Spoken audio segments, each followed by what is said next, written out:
Your wealth should also benefit us. Just because you've succeeded doesn't mean you can forget your duties to the family, Mandy." My mother's words sliced through the quiet elegance of the five-star hotel like a knife. My father nodded in satisfaction, and my sister Kristen briefly lifted her eyes from her phone, as if to say, "Well, of course." At that luxurious Christmas dinner table, I sat under the gaze of predators circling their prey. How did it come to this? It had all begun with an email I received a few weeks earlier. That day, I had just closed a major deal at my New York office. As I looked out over the skyline of glittering skyscrapers, I felt proud of what I had built with my own hands. Then, my phone chimed. The sender, my mother. Subject line, "Family Christmas Celebration Dinner." Honestly, I was confused. Since I'd left home, I'd had little to no real contact with my family. No matter what awards I'd earned as a student, my parents had shown almost no reaction. "Handle your own affairs," my father had said before hanging up, when at the start of my business, I'd called in desperation for advice. After that, I never asked them for anything again. So why now? The email read, "Dear Mandy, to celebrate your wonderful success, we've booked the finest place for our Christmas dinner this year. We want to share our pride in you as a family. Kristen is eager to see you too." Doubt swirled in my mind, but I couldn't deny the tiny spark of hope flickering inside me. Maybe, without me realizing it, my parents had changed, even if only a little. Perhaps this dinner could become a new beginning, one that might finally thaw the frost that had long frozen our family. I decided to take a chance on that fragile hope. I simply replied, "I'll be there." I was unaware that I was accepting an invitation to a carefully laid trap. On Christmas Day, when I arrived at the hotel restaurant at the appointed time, my family was already there. My father wore a tailored suit. My mother was dripping with ostentatious jewelry. Kristen, absurdly out of place in that elegant setting, was busy taking selfies. "Mandy, we've been waiting for you." My mother rushed over and pulled me into a tight embrace. I wrinkled my brows slightly at the overpowering scent of her perfume. My father folded his arms with satisfaction. "The pride of the Hanson family. I made sure we got the best table for you." His tone implied that he was the one paying for everything. Behind his words, I could clearly sense the arrogance that said, "You owe your success to me." As soon as we sat down, the flood of praise began. I read that article, "The Consultant Leading the Next Generation." "Do you know how proud I am to tell people I'm your mother?" My mother gushed. "You're proof that my parenting methods were right all along," my father said smugly, raising his wine glass. "Wow, Mandy, what brand is that bag?" "Lend it to me sometime," Kristen added, finally glancing up from her phone. "But only to inspect my accessories." I kept my polite smile. I could see right through their words. Compliments wrapped around thinly veiled expectations. The faint hope I'd carried was already collapsing into disappointment within minutes. Still, I remained composed. Even as the seafood platter arrived, their disguised probing continued. My mother asked vulgar questions. "That watch must cost as much as a house, right?" My father tried to connect everything to his business. "Surely some of your clients could be useful to our firm." Even with the finest lobster before them, their interest wasn't in the food. It was in my assets, my value, and how much of it they could extract. I knew exactly what answer they were waiting for. The unspoken message in their words was clear. "We're celebrating your success so generously. Shouldn't you offer some support in return?" But I didn't take the bait. I smiled, kept my responses neutral, and sipped my wine in measured pauses, as if playing chess, anticipating their next move. When they realized I wasn't loosening my purse strings, impatience and irritation began to show. The main course arrived, a perfectly cooked masterpiece, but no one at the table cared anymore. My father frowned, stabbing his knife into the meat harder than necessary. My mother sighed dramatically, glancing sideways at me in silent reproach. As for Kristen, she had already given up on eating, idly poking at her plate with her fork while casting impatient, urging glances at our father, as if to say, "Hurry up." Their behavior was so predictably clumsy, it was almost comical. By the time dessert was finished, my father cleared his throat and finally got to the point.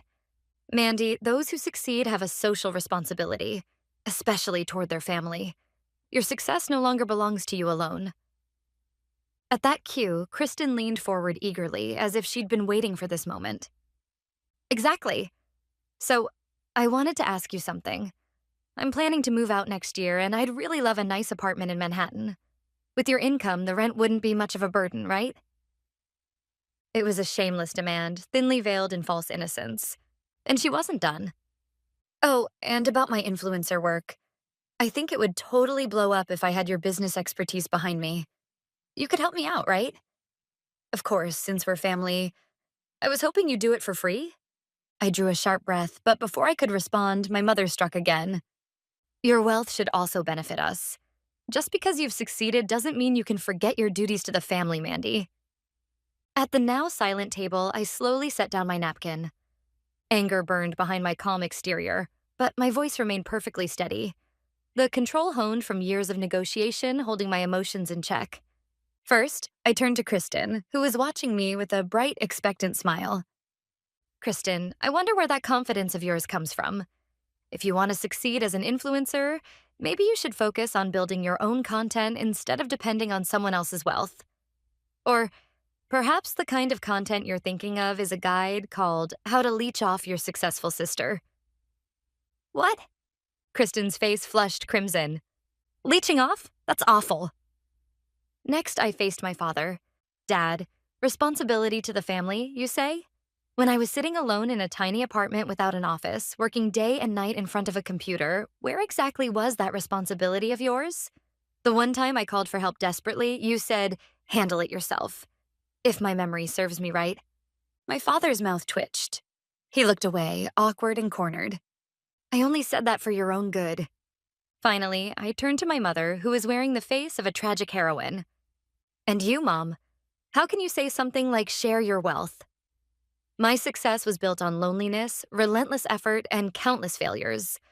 My blood, my sweat, and my tears. Why should I hand over the product of that pain to feed your vanity and laziness? My words were quiet, but they cut deep. I could feel other diners glancing our way, but I no longer cared. That's enough. My father slammed the table lightly. Mandy, success has changed you. How ungrateful you've become. Ungrateful? Tell me, for what exactly am I supposed to be grateful? I asked softly. For raising you, of course. For providing for you, he barked, his voice rising. What you call a gratitude, Dad, is actually a parent's legal duty to raise and educate their child. It's not an investment that earns repayment with interest. His lips trembled as if to reply, but no words came. The silence between us grew so heavy that even the distant hum of the restaurant seemed muffled. Then, as if to drop the curtain on this farce, a waiter quietly placed the bill on the table. My father looked at it, then began patting his pockets with exaggerated confusion. Oops, I seem to have left my card in another jacket. That seemed to trigger them, and both my mother and Kristen chimed in as if on cue. Oh, how dreadful. I think I left my wallet at home too. Oops, sorry, Mandy. I maxed out my card this month. All three pairs of eyes turned toward me. Ah, of course. This was the real purpose of tonight's dinner. To make me pay for their vanity, their greed, and to trap me beneath the weight of guilt and obligation. But they didn't know. I hadn't come here unprepared. As their excuses flew across the table, I reached calmly into my handbag. I caught the flicker of relief on my father's face, the look of a man who believes his plan has succeeded. My mother's eyes were already drifting dreamily toward the window, perhaps thinking of what she'd buy next. Kristen picked up her phone as if to say, I'm done here. They were certain they'd won. I slowly pulled out a small coin purse, not the sleek black card wallet they expected. From it, I took a single coin and placed it on the table with a faint clink. A dull copper coin, a single penny. Their eyes locked onto it. My father's brows furrowed, my mother's mouth fell open, and Kristen let out a bewildered, huh? I smiled calmly, met each of their eyes in turn, and said clearly, this is all I'm paying for. 1 cent. More than enough for what you've given me. There was silence for the next few heartbeats. Then my father's face turned crimson with rage. Mandy, how dare you insult us like this?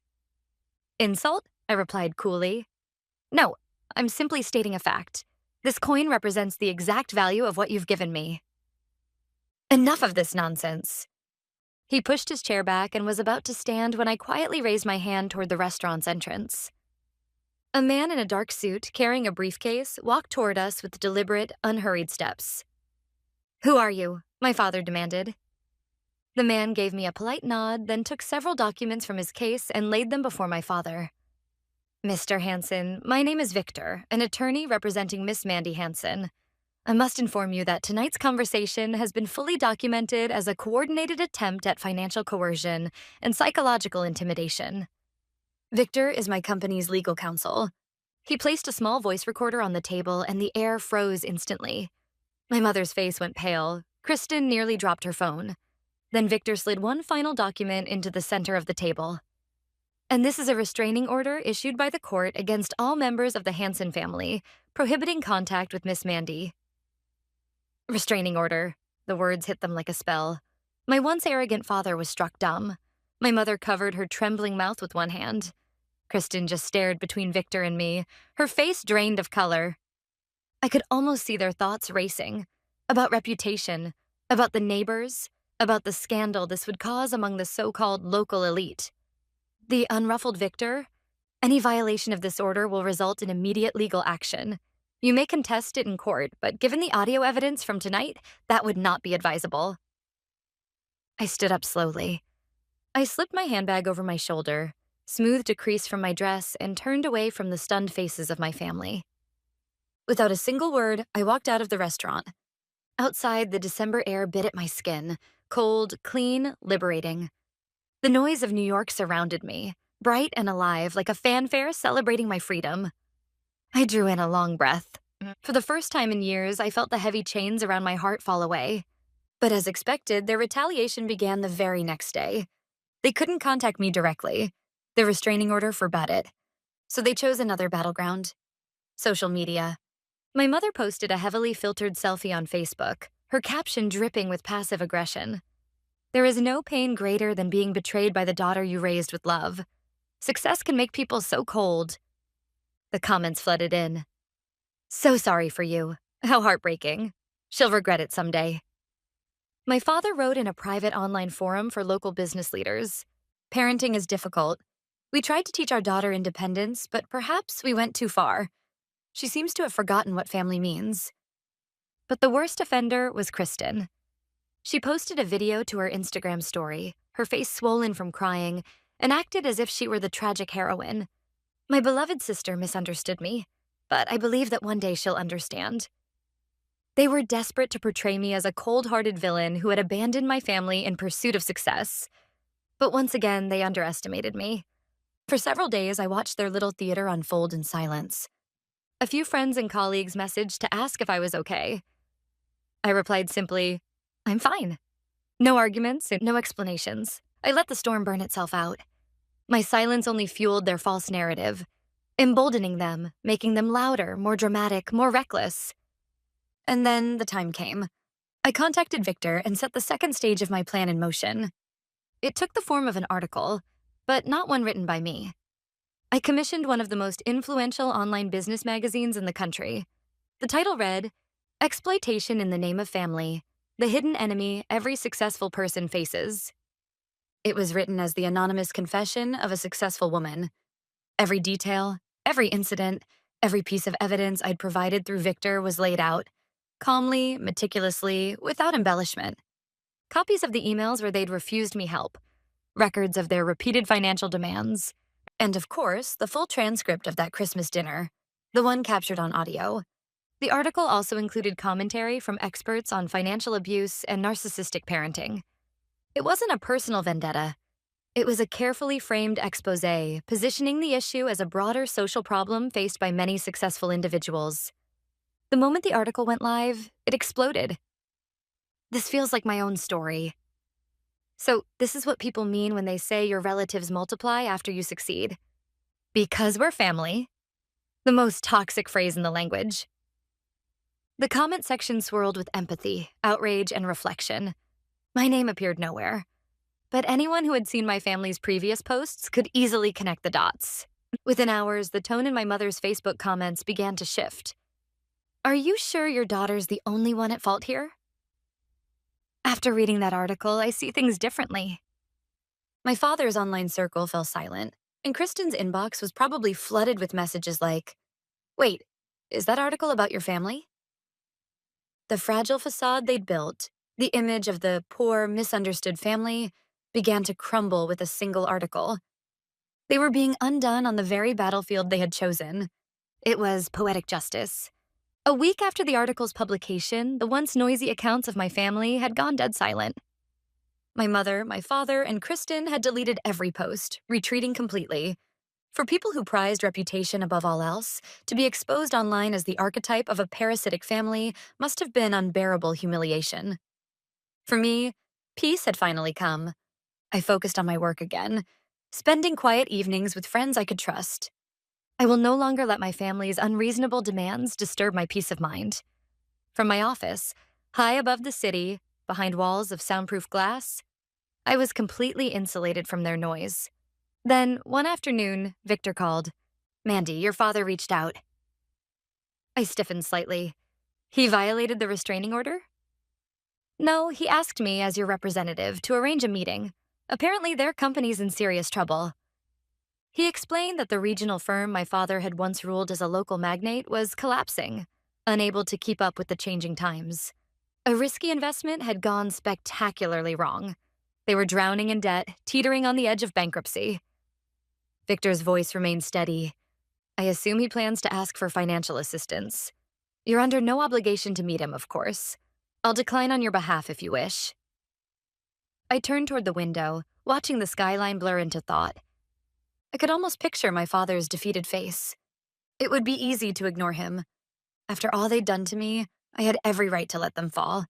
They had earned their ruin. But if I simply walked away now, nothing would change. They'd just find someone else to lean on, to drain, and the cycle would repeat. That wouldn't be the real solution I wanted. What I wanted was not revenge. It was closure. And to get that closure, I had to sit at the final negotiating table.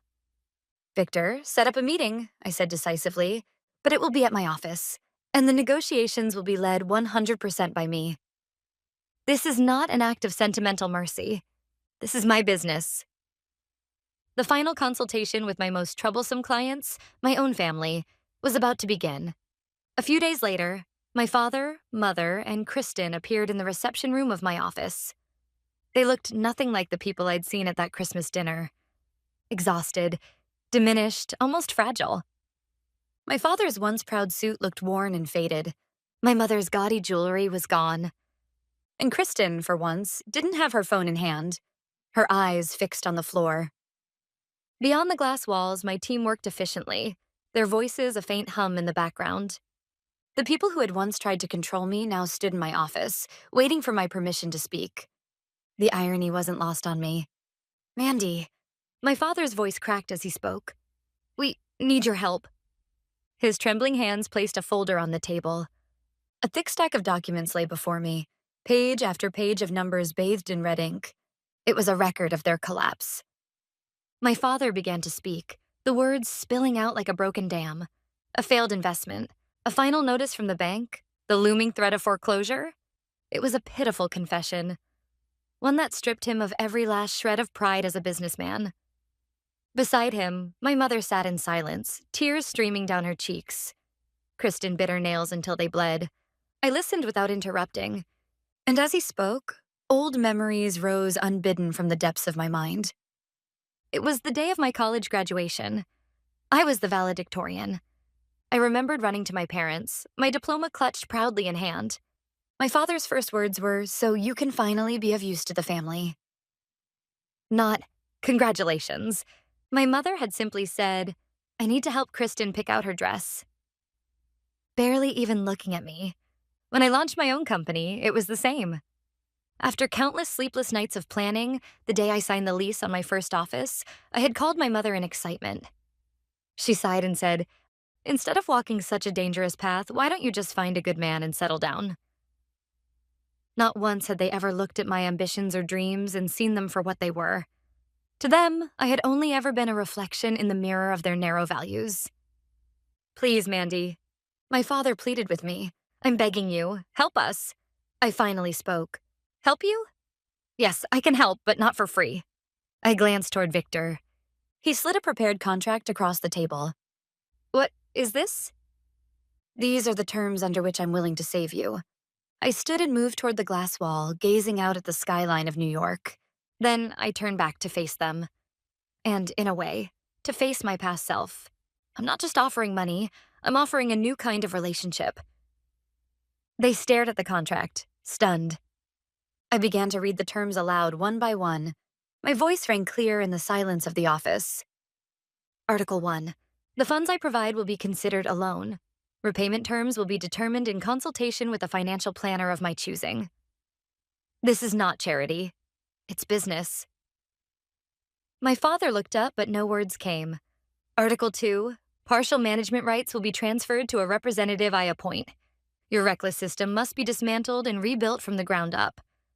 That is the natural right of any investor seeking to protect their capital. My father's lips quivered. He knew what it meant. That the castle he'd built and rotted from within would now bear my flag. Article 3. You are strictly forbidden to use or mention my name, my company, or any details of my private life, on social media or elsewhere, without written permission. You will never again use me as a prop for your pride. My mother gasped. It was the moment I took away one of her favorite forms of validation. Article 4. All future financial matters or requests must be submitted in writing through my attorney, Victor. No emotional phone calls, no surprise visits. From this moment on, we will not act as a family bound by emotion, but as partners bound by a contract. Kristen finally raised her head, glaring at me. This is like treating us as strangers. Yes, that's right, I replied immediately. Because you've treated me worse than you would a stranger. So let's start from there. A clean slate as business partners governed by rules. And then came the final clause. Article 5. If you violate any part of this agreement, the loan is immediately revoked. Full management control transfers to me, and our relationship, personal and professional, is permanently severed. There will be no second chances. I pushed the contract toward them. Whether you sign or not is your choice. They looked at one another, speechless. The so-called family bond that had once bound me like a chain now held no power at all. Only the cold logic of business remained. So, ironically, that was also the only thing that could save them now. My father picked up the pen with trembling hands. He was no longer the respected patriarch or the local magnate, just a defeated man. My father signed and my mother followed. Kristen glared one last time, then, urged by my father, scribbled her name as well. The contract was complete. It was perhaps the most important one of my entire life. The long battle was finally over. 6 months later, my father's company was slowly rebuilding under the guidance of the professional team I'd assigned. He stepped down from management and now serves quietly as an advisor. My mother's social media account, once filled with showy posts, now features only photos of her garden. Kristen rented a small apartment on her own and is working part-time while trying to become an influencer. She never mentions my name again. All communication still goes through Victor. Once a month, I receive a report on the company's recovery. And nothing more. I finally have the peace I had always wanted. Steady, unemotional, and quiet. I haven't saved my family, nor have I punished them. I have simply reconstructed them. Rather than mourn what was broken, I have rebuilt it under new rules. We often excuse cruelty with the phrase, because we're family. But I've learned something. True family isn't built on endless tolerance. It's built on mutual respect. And when that foundation doesn't exist, you have to build it yourself.